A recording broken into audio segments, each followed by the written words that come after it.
కాలం పరుగులు పెట్టింది. మధుసూదన్ చదువైపోయి ఒక సీఏ ఫరంలో ఉద్యోగం వచ్చింది. మాధవి డిగ్రీ పూర్తవగానే చీర సారీ పెట్టి కొత్త కాపురానికి తెచ్చి దిగబెట్టింది గాయత్రి. కొత్త దాంపత్యం ఎంతో మధురంగా సాగింది. మధు తల్లిదండ్రులతో కలిసి ఉండేవాడు. ఉన్న ఊళ్ళో ఉద్యోగం, సొంతిల్లు, ఒక్కడే కొడుకు. అత్తగారయ్యాక కూడా పద్మలో మార్పు లేదు. కోడల్ని ఎంతో ప్రేమగా చూసుకునేది. పద్మకు ఆడపిల్లలంటే ఎంతో ఇష్టం. కానీ మధు పుట్టిన కొన్నాళ్లకు ఫైబ్రాయిడ్స్ వచ్చి గర్భసంచి తీసేయాల్సి వచ్చింది. దాంతో ఆడపిల్ల కావాలన్న ఆమె కోరిక తీరలేదు. మేనకోడలే కోడలు కాబట్టి ఆమెలో కూతుర్ని చూసుకునేది. మాధవికి కూడా అత్తంటే ప్రేమ. పెళ్ళైన కొన్నాళ్ళకే గ్రహించింది మధు యాంబిషియస్ ఫెలో అని. దొరికిందాంతో సరిపెట్టుకునే మనస్తత్వం కాదతంది. అతనిలో ఏదో సాధించాలన్న అగ్నిని గుర్తించింది మాధవి. ఇది మాధవి మనస్తత్వానికి పూర్తిగా విరుద్ధం. మధు కోరిక ముందు ఏ పరిణామాలకు దారితీస్తుందో అని భయపడింది. కాని అదే వాళ్ళిద్దరి మధ్య దూరాన్ని పెంచడానికి నాంది పలుకుతుందని ఊహించలేకపోయింది. ఇంకా పై చదువులు చదవాలనున్న అత్తకు బావకు ఇష్టం లేదని తెలిసి మానేసింది. పెళ్ళైన 2 ఏళ్లకు మాధవి గర్భవతి అయింది. 2 ఇళ్లలోనూ సందడే. అటు గాయత్రికి ఇటు పద్మకు మొదటి మనవడు రాబోతున్నాడన్న ఆనందం. వాళ్ళ ఆనందాన్ని వ్యక్తపరుచుకునేందుకు రకరకాల వేడుకలు, జాగ్రత్తలు. ఆ ప్రేమాంబుదిలో మాధవి మునిగిపోయింది. పురిటికి వాళ్ళ ఊరు తీసుకువెళతానంది గాయత్రి. అది పల్లెటూరు, వైద్య సౌకర్యం సరిగ్గా ఉండదని పద్మ ఒప్పుకోలేదు. మధుసూదన్ కూడా అదే పల్లెలో పుట్టాడన్న సంగతి మరిచిపోయింది. మనందరం అక్కడే పురుడు పోసుకున్నాం కదా పద్మ, అంది గాయత్రి. అసలు విషయం అది కాదు వదినా. నాకు మధు ఒక్కడే. కూతురైనా కోళ్ళైనా మాధవే కదా. అన్ని ముచ్చట్లు దాంతోనే. నీకైతే ఇంకా 2 పిల్లలున్నారు, అంది పద్మ. ఆమె మాట కాదనలేక సారిపెట్టి తమ ఊరు తీసుకెళ్లి గాజులు పెట్టించి కొన్నాళ్ళుంచుకుని మళ్లీ తీసుకొచ్చి దిగబెట్టింది గాయత్రి. ఉండిపోవదినా అన్న పద్మ మాటలకు ఆ సమయానికొస్తాను. నేను లేకపోతే అక్కడ పనులకు ఇబ్బంది. మీ అన్నయ్యకి కూడా కష్టమే. మోహన కాలేజీకి వచ్చింది కదా, దానికి కూడా ఇబ్బంది అవుతుంది, అంది. పురిటి సమయానికి ఇంట్లో వరసకు మేనత్తైనావిని పెట్టొచ్చింది గాయత్రి. మాధవి బంగారు బొమ్మలాంటి ఆడపిల్లను ప్రసవించింది. ఆడపడుచు మగపిల్లవాడు పుట్టలేదని చిన్నబుచ్చుకుంటుందేమో అని భయపడింది గాయత్రి. పద్మ మనవరాల్ని చూసి మురిసిపోయి, మా అమ్మే మళ్లీ వచ్చింది, నాలాగే మగపిల్లవాణ్ణి కంటుందని భయపడ్డాను, అంది. పొత్తిళ్లలో ఉన్న కూతుర్ని చూసి మురిసిపోయాడు మధు. మాధవి కళ్ళల్లోకి చూసి నవ్వుతూ, రబ్బరు బొమ్మలా ఉంది కదూ, నిన్ను పోలితే చాలా అందంగా ఉంటుంది. ఆడపిల్ల తండ్రిని పోలితే అదృష్టవంతురాలు అంటారు. నువ్వు కూడా అందంగా ఉంటావు, నీ పోలికే, అంది. మరి నువ్వు అత్తయ్య పోలిక కదా, అయితే నువ్వు అదృష్టవంతురాలివి కావా, అన్నాడు. పెద్దవాళ్ళనే మాట చెప్పాను కాని అందరూ తండ్రినే పోలరు. అలా పోలని వాళ్ళు దురదృష్టవంతులు కారు, అంది మాధవి. అప్పుడే అక్కడికొచ్చిన పద్మ, బాగుందర్రా, మాకే తెలియడం లేదు ఎవరు పోలుకో. ఇంకా గుడ్లు కూడా విప్పని పిల్ల పోలికల గురించి వాదించుకుంటున్నారు, అంది. తల్లి మాటలకు సిగ్గుపడి అక్కడి నుంచి వెళ్లిపోయాడు మధు. నెల గడిచాక, నీ మాట ప్రకారం ఇప్పటిదాకా నడిచింది. నీ కోళ్లైనా అది నా కూతురు కదా పద్మ, కొన్నాళ్ళు ఉంచుకుని పంపుతాను. అసలు ముచ్చట్లన్నీ నీకే కదా, అంటూ ఆడపడుచుకు నచ్చజెప్పి మాధవిని పాపను తీసుకుని తమ ఊరు ప్రయాణమయ్యింది గాయత్రి. గుమ్మంలోకి రాగానే పొత్తిళ్లలో ఉన్న పాపాయిని తీసుకోబోయింది మోహన. ఉండు, ముందు ఇద్దరికీ దిష్టి తీసి ఇంట్లోకి రాని. కాళ్ళు కడుక్కున్నాక పాపాయిని మంచం మీద పడుకోబెడతాను, అప్పుడు చూద్దుగాని. చంటి పిల్లల్ని ఎలా పడితే అలా ఎత్తుకోకూడదు, అంటూ వారించింది గాయత్రి. పక్క మీద పడుకోబెట్టాక తెల్లగా ఉన్న చిన్నారిని చూస్తూ, అక్క ఎత్తుకోనా అని అడిగింది మోహన. నీకు చేత కాదు, నేను నీ ఒళ్ళో పడుకోబెడతాను, అంటూ పాపాయిని మోహన ఒళ్ళో పడుకోబెట్టింది. సుబ్బారావు పొలం నుంచి ఇంటికొచ్చాక కూతుర్ని మనవరాల్ని చూడ్డానికి గదిలోకొచ్చాడు. మనవరాల్ని కూతుర్ని చూస్తూ, బాగున్నావా తల్లి, అప్పుడే నా చిన్ని బంగారు అమ్మాయి పోయింది, అంటూ కూతురి తల మీద చేవేసి నిమిరాడు. పాపను ఎత్తుకుంటారా నాన్న అని అడిగింది మాధవి. వద్దమ్మా, నాకు చిన్నపిల్లల్ని ఎత్తుకోవడం భయం. మిమ్మల్ని కూడా చిన్నప్పుడు ఎత్తుకోలేదు. కాస్త పెద్దయ్యాక ఎత్తుకోవడమే నాకిష్టం, అన్నాడు. 3వ నెలొచ్చాక బారసాల చేసి పాపాయికి లాలిత్య అని నామకరణం చేశారు. బారసాలయ్యాక మధు, పద్మ వాళ్ళు వెళ్లిపోయారు. మాధవిని ఇంకా కొన్నాళ్లు ఉంచుకుంటానంది గాయత్రి. మనవరాలి మురిపాలు అప్పుడే వదలాలని లేదు గాయత్రికి. అసలు కన్నా వడ్డీ ముద్దు కదా. మహేష్ చదువు పూర్తయ్యాక ఉద్యోగంలో చేరాడు. మాధవి అక్కడ ఉండగానే అతని పెళ్లి కుదరడంతో పెళ్ళయ్యాక పంపుతానని పద్మకు ఫోన్ చేసి చెప్పింది. మహేష్ పెళ్లి బాగా జరిగింది. పెళ్లికి పద్మ, శేషగిరి, మధు వచ్చారు. పెళ్లి సందడితో ఇల్లు కళకళ్లాడింది. బొద్దుగా ముద్దుగా ఉన్న కూతురుని చూసి తెగ మురిసిపోయాడు మధు. చిన్నారి లలిత్యను అందరూ పోటీలు పడి ఎత్తుకునేవారు. చాన్నాళ్ల తర్వాత పసిపాప అందరికీ ముద్దుగా ఉండేది. పెళ్లి తర్వాత అందరూ వెళ్ళిపోయారు. ఇంట్లో ఒక్కసారిగా నిశ్శబ్దం ఆవహించింది. చంటిపిల్ల ఏడుపుతో ప్రతిధ్వనించే ఇల్లు ఇప్పుడు మూగబోయినట్లుగా ఉంది. ఎప్పుడూ అల్లరి చేసే మోహన కూడా ఇప్పుడు చదువులో పడిపోయి నిశ్శబ్దంగా మారింది. తల్లి ఏదైనా పని చెప్తే చేస్తుంది, లేకపోతే తన చదువు తన లోకం. చిలిపిగా ఉండే మోహన ఇప్పుడు పెద్దరికం వచ్చినట్లుగా ప్రవర్తించడం అందరికీ ఆశ్చర్యంగా ఉంది. ఆమె చిలిపితనంతో ఇంట్లో ఒక విధమైన చైతన్యం నిండేది. ఇంట్లోని మనుషులు తగ్గేసరికి ఆమె చిలిపితనం దాక్కుంది. గాయత్రికి ఒకసారిగా జీవితం ఆగిపోయినట్లుగా అనుభూతి. అత్తగారు పైలోకాలకు వెళ్ళిపోయింది. పిల్లలు వాళ్ళ గూళ్ళకు వెళ్ళిపోయారు. రేపు మోహన్ కూడా వెళ్ళిపోతే తామిద్దరే మిగులుతారు. అప్పుడేం చెయ్యాలి అన్న ఆలోచన వచ్చినప్పుడల్లా సన్నగా వణుకొస్తుంది గాయత్రికి. చదువుకున్న చదువు మరిచిపోయింది. పోనీ మంచి పుస్తకాలు చదివితే కాస్త కాలక్షేపం అవుతుంది అన్న ఆలోచన వచ్చింది. అనుకున్నదే తడువుగా మోహన్ అడిగింది. మోహన, మీ కాలేజీ లైబ్రరీ నుంచి మంచి పుస్తకాలేమైనా ఉంటే తెచ్చిపెట్టమ్మా అంది. ఇన్నాళ్ల తర్వాత తల్లి పుస్తకాల ప్రసక్తి తెచ్చిందంటే ఆవిడ ఎంత ఒంటరితనానికి లోనవుతుందో అర్థమైంది మోహనకు.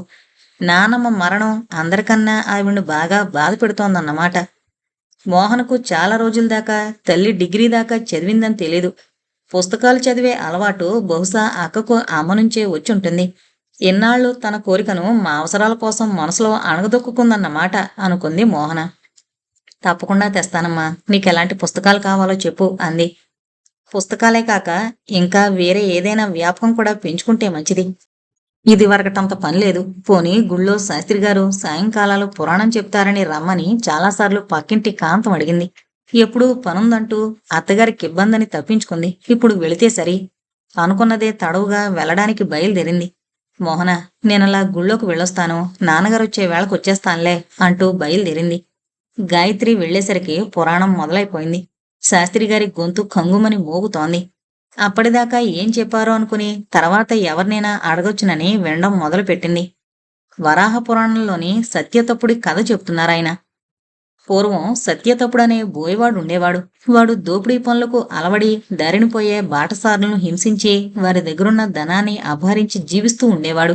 అలా కొంతకాలం గడిచాక ఒక సద్బ్రాహ్మణుడి ఉపదేశంతో సత్యతప్పుడు తను చేస్తున్న పని తప్పని గ్రహించి పశ్చాత్తాపం పొంది తన దోపిడీ వృత్తికి స్వస్తి చెప్పి సత్యమునే పలుకుచూ కొంతకాలానికి తపస్విగా మారాడు.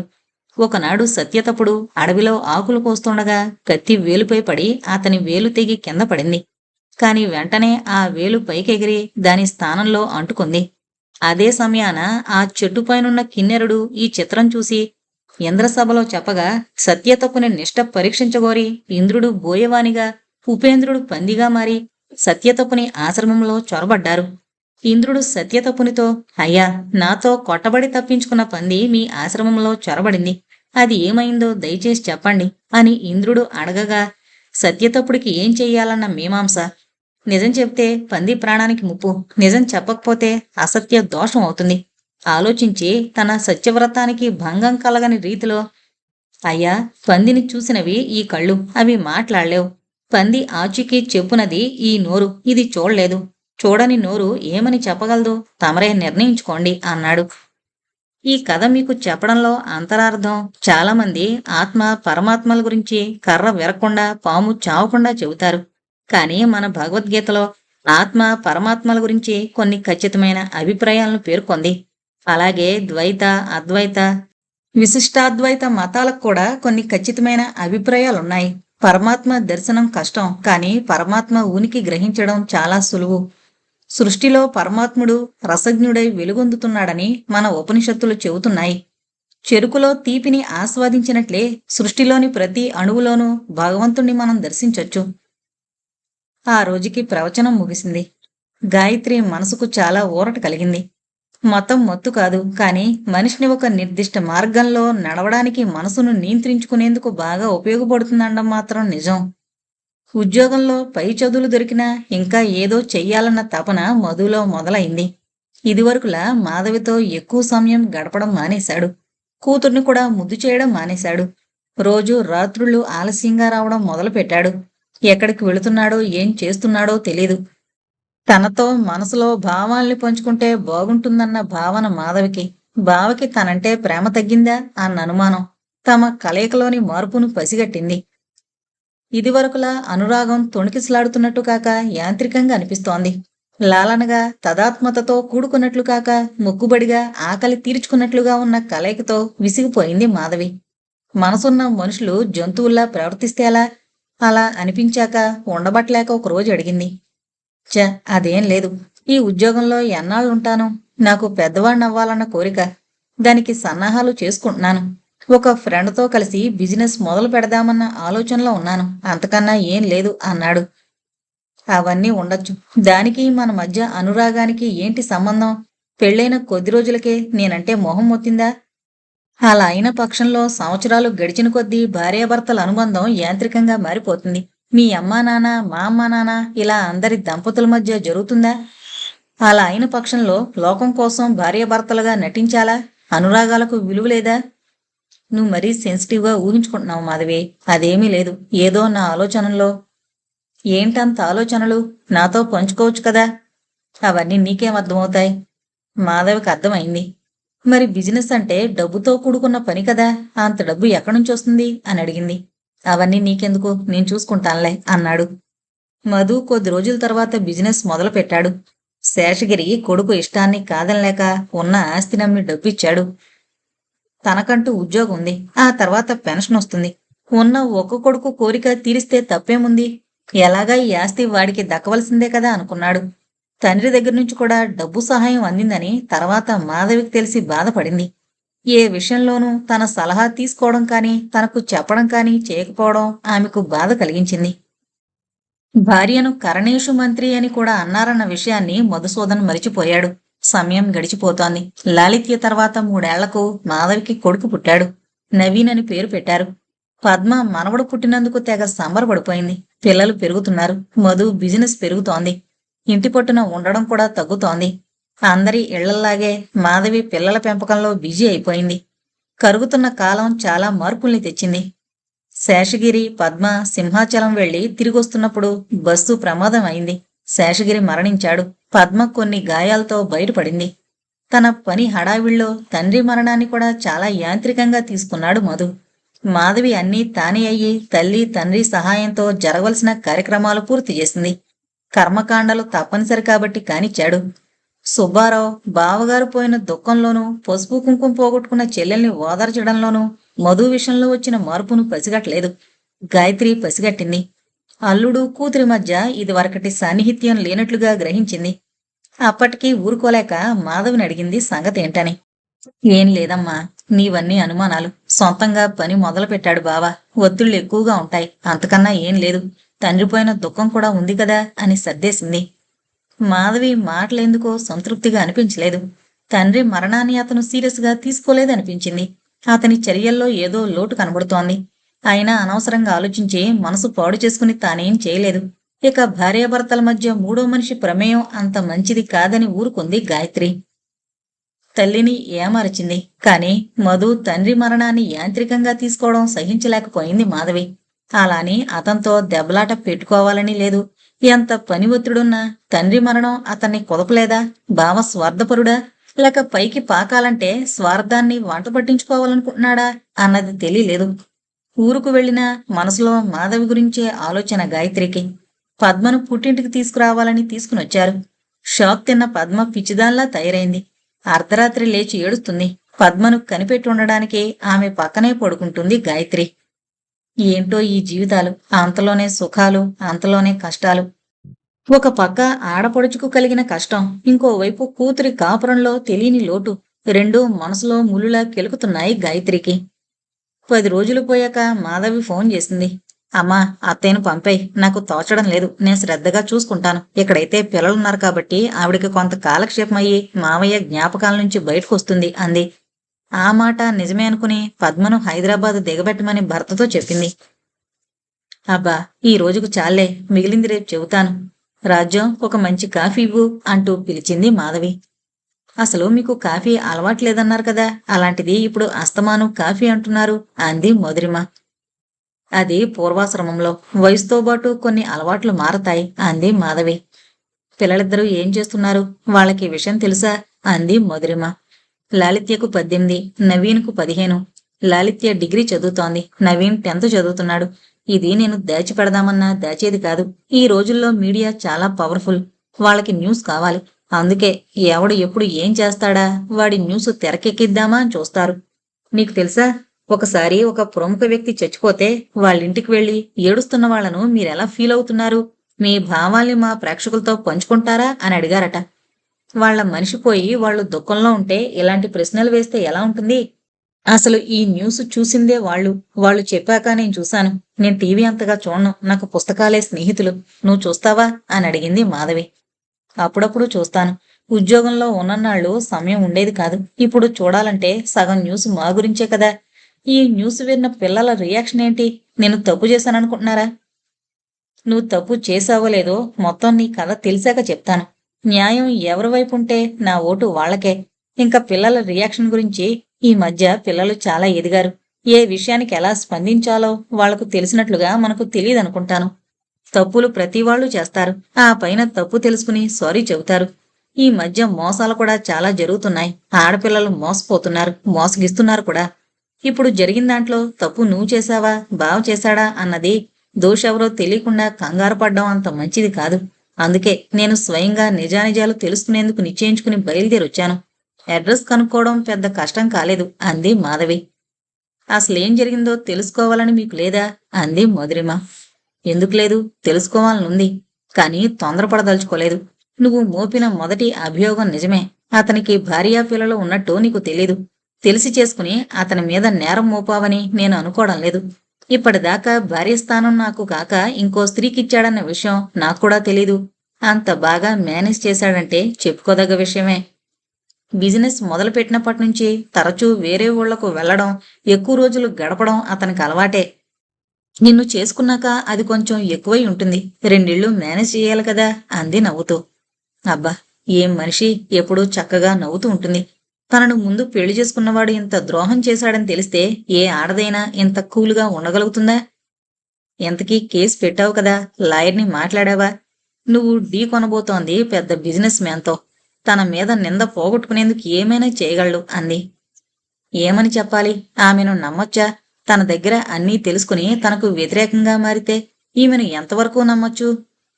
మళ్ళీ ఆలోచనలకు వెళ్ళిపోయావా? ఆమె మాటలతో ఈ లోకంలోకొచ్చి, ఆ లాయర్ నా ఫ్రెండు, నా తరపున ఆమె కేసు వాదిస్తోంది. అవసరమైన సాక్ష్యాలు కూర్చుకున్నాకే అతని మీద కేసు పెట్టాను. ఈ కేసు గెలుస్తానో లేదో నాకు తెలీదు, కానీ నాలా ఇంకో ఆడపిల్ల మోసపోకూడదు. ఆడది ఆటబొమ్మ కాదని నిరూపించదలుచుకున్నాను. మీరు నాకు అడ్డుపడరని తలుస్తాను అంది మధురిమ. అబ్బే, నాకలాంటి ఉద్దేశం లేదు. నువ్వు నిశ్చింతగా ఉండు. బావ తప్పు చేస్తే శిక్ష అనుభవిస్తాడు. తప్పు చేయకపోతే నిర్భయంగా బయటకొస్తాడు అంది మాధవి. అంటే అతను తప్పు చేయలేదని మీరు అనుకుంటున్నారా? నేను అలా అనుకుంటున్నానని చెప్పలేదు. న్యాయం గెలుస్తుందన్న నమ్మకం. అసలు నిన్ను ఎలా పెళ్లి చేసుకున్నాడు? మీ పెళ్లి ఎక్కడైంది? సాక్ష్యాలున్నాయా? మా పెళ్లి గుళ్ళో అయింది. తనకి షో నచ్చదంటే కొంతమంది స్నేహితుల మధ్య పెళ్లి చేసుకున్నాం. తెలివైనవాడే. ఫోటోలున్నాయా? మీ పెళ్లి చేసిన పురోహితుడు ఎక్కడుంటాడో తెలుసా? ఇవన్నీ ఎందుకు అడుగుతున్నానంటే, ఇవన్నీ లేకపోతే మీది సహజీవనం కిందకు వస్తుంది. పెళ్లికి రుజువులు కావాలి. అతని స్నేహితులు మీ ఇద్దరికీ పెళ్లి కాలేదని బొకాయిస్తారు అంది మాధవి. అన్నీ ఉన్నాయిలండి, ప్రాబ్లం లేదు. ముందు మోసపోయినా అనుమానం వచ్చాక నన్ను నేను రక్షించుకునేందుకు నా కేసు బలంగా ఉండడానికి అవసరమైన జాగ్రత్తలు తీసుకున్నాను. ఇంతలో రాజ్యం వేడివేడి పకోడీలు, కాఫీ తీసుకొచ్చి సోఫా మధ్యున్న టేబుల్ మీద పెట్టి లైట్ వేసింది. అప్పటిదాకా మాటల్లో ఉన్న ఇద్దరూ చీకట్లో ఆవరించినట్లుగా గమనించలేదు. టైం ఎంతయింది? అప్పుడే చీకటి పడిపోయింది అంది మాధవి. లేదండి, మబ్బులకమ్మాయి అంది రాజ్యం. ఇంతలో వర్షం పడుతున్న చెప్పుడు. నువ్వెప్పుడైనా వర్షంలో తడిసావా? నాకైతే చాలా ఇష్టం. చిన్నప్పుడైతే వాన వాన వల్లప్ప అంటూ 2 చేతులు చాపి గుండ్రంగా తిరిగేదాన్ని. ఎంత ఆనందంగా ఉంటుందో కదా. జలుబు చేస్తే అమ్మతో తిట్లు కూడా తినేదాన్ని. వర్షంలో తడుద్దామా అంది. ముందు పకోడీలు తినండి. వర్షం పడుతుంటే వేడి కాఫీతో పాటు పకోడీలు కూడా బాగుంటాయి అంది నవ్వుతూ మధురిమ. అమ్మయ్యా, ఇప్పటికి నవ్వావు. నేను వచ్చినప్పటి నుంచి చూస్తున్నాను. సర్వం కోల్పోయిందల్లా మొహం పెట్టావు. నాకు అసలు నచ్చలేదు.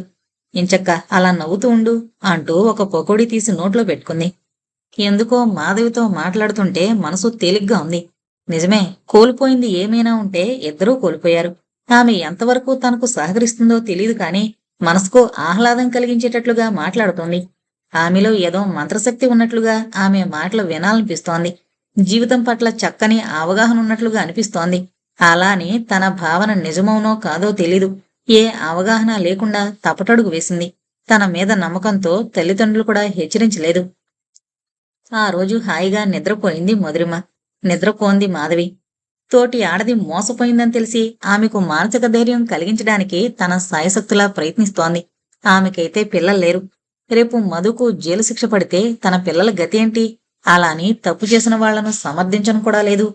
బాధ సుళ్ళు తిరుగుతున్నా కళ్ళు వర్షించడం లేదు. నేనేం తప్పు చేశానని నాకిలాంటి మనస్తాపం కలిగించావు బావా అంటూ ఆమె మనసు మోగగా రోదిస్తోంది.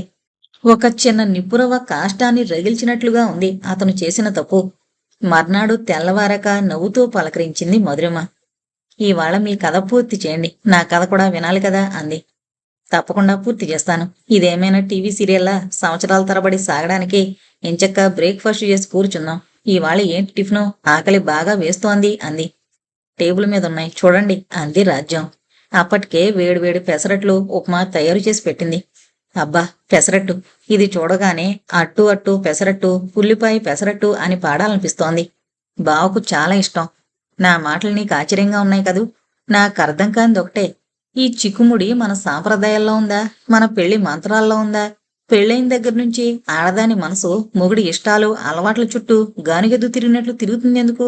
నీకేమైనా తెలుసా? తనకు తెలీదన్నట్లు తల అడ్డంగా ఊపింది. కావాలంటే చూడు, ఇద్దరు ఆడవాళ్లు కలిస్తే మా ఆయనకి అదిష్టం అని మాట్లాడుకుంటారు. అదే ఇద్దరు మగాళ్ళు కలిస్తే మా ఆవిడకు అదిష్టం ఇదిష్టం అని మాట్లాడతారా? నేనెప్పుడూ వినలేదు. వాళ్ళన్నట్లుగా ఎవరూ చెప్పలేదు కూడా. అలాంటప్పుడు మనకి తాపత్రయం ఎందుకు? మనం కూడా మానేయాలి. నేనైతే ఉద్యోగం చేయలేదు. అక్కడ కూడా సమయం దొరికితే ఇలా మాట్లాడుకుంటారని మా స్నేహితురాలు చెప్పింది అంది. ఈవిడ ఎప్పుడేం మాట్లాడుతుందో తెలీదు. విచిత్రమైన మనిషి, మనసున్న మనిషి అనిపించింది మధురిమకు. పెసరట్టు తుంపి నోట్లో పెట్టుకుంటూ, నువ్వు కూడా కూర్చో, నన్ను చూసి ఆశ్చర్యపోతున్నావా? జీవితం నుంచి చాలా పాఠాలు నేర్చుకున్నాను. అసలు ముక్తసరిగా మాట్లాడి నేను ఇంత వాగుడుకైన ఎందుకయ్యానో తెలుసా? మనకొచ్చే కష్టాల నుంచి మనం పారిపోలేం. జీవితాన్ని జాలీగా తీసుకోవడం అలవాటు చేసుకుంటే మనకు కొంత మనశ్శాంతి లభిస్తుంది అంది. ఈమె దగ్గర జీవిత పాఠాలు చాలా నేర్చుకోవాలి అనుకుంది మధురిమ. ఇలా జీవితాన్ని జాలీగా తీసుకోవడం మా అత్తయ్య దగ్గర నేర్చుకున్నాను. అత్తయ్య అంటే దూరపు చుట్టం, హైదరాబాదులో ఉండేది. ఒకసారి ఆవిడ్ని చూడ్డానికి వెళ్ళాను. అప్పటికి 11 గంటలై ఉంటుంది. ఆవిడ తన గదిలోకి తీసుకెళ్ళింది. మా మావయ్య పోయి చాలా రోజులైంది. కొడుకులిద్దరి దగ్గర తిరుగుతూ ఉంటుంది. ఆవిడ గదిలో మంచం మీద కూర్చున్నాను. ఒక పక్కన టీవీ మోగుతోంది. ఆవిడ సీరియల్ చూస్తూ పక్కనున్న దేవుడికి దీపం పెడుతోంది. అగరత్తులు వెలిగించి వాళ్ళాయన ఫోటో చుట్టూ తిప్పింది. నాకు నవ్వొచ్చింది. ఆ పూజప్పుడు టీవీ కట్టేయచ్చు కదా అన్నాను. మరి నేను టీవీ చూసేదెప్పుడు? కోడలు ఉద్యోగం, మనవలు స్కూలుకు వెళ్లారు. ఇప్పటిదాకా పనితో వంటింట్లో యుద్ధం చేశాను. అలవాటైంది కాబట్టి దేవుడికి దీపం పెట్టాలి. మళ్ళీ 3 గంటలకు మనవలొస్తారు. భోజనాలు లేక టిఫిన్లు, రాత్రి వంట. నా కొడుకు రాగానే భోంచేస్తాడు. వాడి పెళ్ళం వచ్చేసరికి లేట్ అవుతుంది అంటూ పక్కపక్క నవ్వింది. అదేంటత్తయ్య అలా నవ్వుతున్నావు? ఇవన్నీ చేయడానికి నీకు బాధగా లేదా అన్నాను. బాధకు నిర్వచనమేమిటి, ఆనందానికి నిర్వచనమేమిటి అన్నది మన ఆలోచనలో ఉంది. మామూలుగా చెప్పాలంటే నా విషయంలో అన్నీ బాధలే. మీ మామయ్యకు 2 కాపురాలు. చాలా రోజులు తెలీదు. తెలిసాక గొడవ పెట్టాను. ఉంటే ఉండు, పోతే పో అన్నాడు. ఎక్కడికి పోలేనని తెలుసు. నేను ఏడిస్తే అతనికి ఆనందం. నేనెందుకు ఏడవాలి? నేను అప్పట్నుంచి అన్నింటికీ నవ్వడం అలవాటు చేసుకున్నాను. కొన్నాళ్ల తర్వాత ఏమైందో ఆమె దగ్గరకు వెళ్లడం మానేశారు. ఆ తర్వాత జబ్బు పడ్డారు. హాస్పిటల్లో అతనికి నవ్వుతూనే సేవలు చేశాను. నన్ను తిట్టిన తిట్టు తిట్టకుండా తిట్టేవారు. అయినా నవ్వేదాన్ని. అప్పుడప్పుడు ఆయన తిట్ల నుంచి ఆట విడుపులా నర్సుకాయన్ని అప్పగించి సినిమాకు వెళ్ళిపోయేదాన్ని. ఆ కాసేపు నర్సు చూసుకున్నందుకు ఆమెకు లంచం. అసహాయ స్థితిలో నన్నేం చేయలేక అలా చూస్తూ ఉండేవారు. పిల్లల్ని కాదని బయటికి వెళ్ళినా నేను ఆనందంగా ఉంటానా? ఓపికనున్నాళ్ళు చేస్తాను, హాయిగా నవ్వుతూ గడిపేస్తాను. ఆ తర్వాత ఏమవుతుందో చూద్దాం. దాని గురించి ఇప్పుడు ఆలోచన ఎందుకు? నవ్వు ఎంత హాయినిస్తుందో తెలుసా? నాకీ జీవితం ఇచ్చిన దేవుడికి దీపం, మా ఆయనకొక అగరత్తో పెడతాను అంది. ఎంత నిజముంది ఆ మాటల్లో. ఆ తర్వాత కొంచెం జబ్బుపడి ఆవిడ పోయింది. అవసాన దశలో కోడలు ఆవిడకి అన్ని సేవలు చేసిందని బంధువులు చెప్పారు. ఆవిడ జీవితం నాకొక పాఠం నేర్పింది. ఆ కథ విన్న మధురిమ లోకంలో ఇలాంటి వాళ్ళు కూడా ఉంటారా అనుకుంది.